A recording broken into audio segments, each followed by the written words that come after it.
Барлықтарыңызға сәлем. Бүгін мен сіздерге ұбияның ұзатылуы туралы айтып беремін және қазақ дәстүрлерінің қалай сақталғанын көрсетемін. Менің ойымша қыз ұшқан қу, себебі ұбияны қу сияқты әдемі қыз болған және ол өзінің ұшқаннан ұшып кетті. Ұбияндар 2 жұмадан соң елге оралды. Жігіттер алдарына 4 тай салып, мол сыйлық артылған түге жетектеп қайтыпты. Тос-тостан тағы да әйелдер жиналды.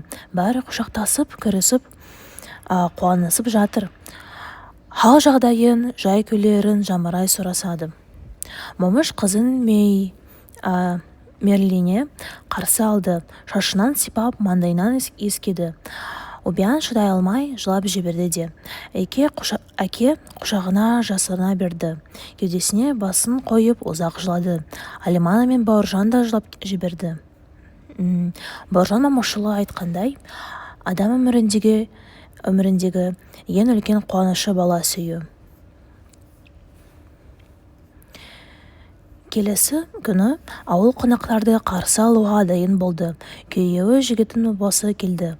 Одан кейін басқа қонақтар келді. Балалар әдемі киініп, барлығы үйлену тойына белсенді түрде дайындала бастады.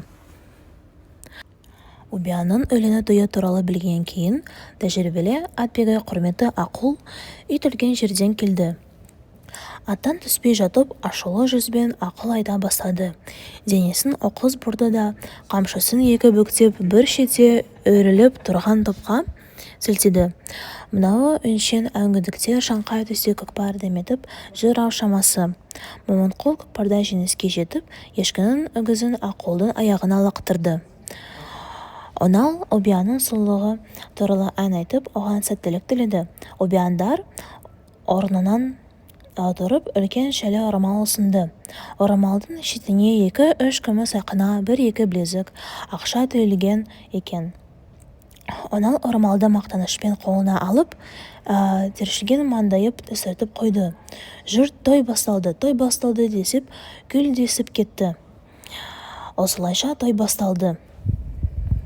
Келесі күні көрес, жарыстар және айтыстар өтті. Көптеген жас жігіттер атқа мініп, ойын сауықпен айналысты. Ертеңіне таң азанмен қауымдықтың отауынан ұбияның сыңсыған дауысы естілді. Жеңгелері қыздың қызыл көйлегін шешіп, аппақ көйлек киіндіріп жатыр екен. Қыз дәуренінің соңғы нүктесі қойылғандай сезіме. Әпкем болға жылады. Жара ұқсас бір әнді созылып жылайды. Томас әже, сыңсыған ұбияны және Бауыржан үшеуі 7 жігіттің жетегінде Аюбайдың ауылына қарай бет алды. Олар жол бойы демалып, күйеуі жігіттің ауылында құрметпен қарсы алынды. Күйеуі жігіттің әкесі Майлыбай барлық туыстарының Құстомас әжемен таныстырды. Аюбайдың ауылында беташар өтті. Қыздың беті шүберекпен жабылды.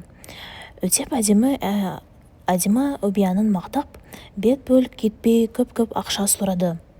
Өтеп келініне бетін көрсете салысымен, ұбиян отқа май құйып, бетін түтін басты.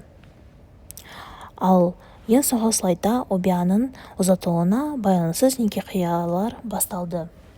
Қорытындылай келе, біз қазақтың ұзату той өткізу рәсімін қарастырдық және оның қазақтардың өміріндегі маңызды оқиға екенін көрдік.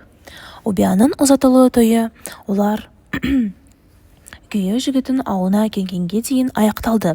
Бірақ қазақ дәстүрлерінің толық құндылығы мен маңыздылығын көрсету үшін мен Аюбайдың ауылында не болғанын көрсетуді шештім.